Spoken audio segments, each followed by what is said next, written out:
நடிகர் ரஜினிகாந்த் குறித்து தவேகாவின் ஆதவர்ஜுனா பேசிய விவகாரம். நயினார் நாகேந்திரன் தொடர்ந்து எடப்பாடி பழனிசாமியும் கண்டனம்.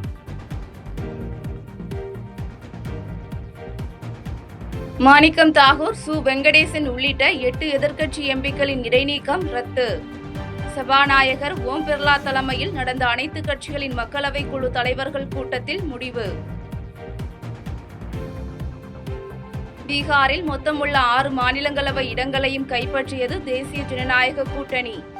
முதலமைச்சர் நிதிஷ்குமார், பாஜக தேசிய தலைவர் நிதின் நபீன் உள்ளிட்டோர் வெற்றி.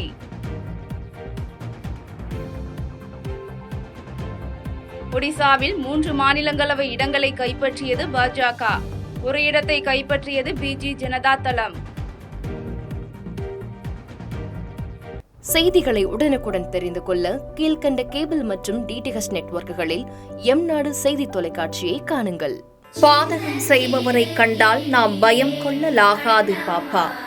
மோதி மிதித்து விடு பாப்பா, அவர் முகத்தில் உமிழ்ந்து விடு பாப்பா. அண்மை செய்திகளை உடனுக்குடன் தெரிந்து கொள்ள இணைந்திருங்கள் எம்நாடு தொலைக்காட்சியுடன்.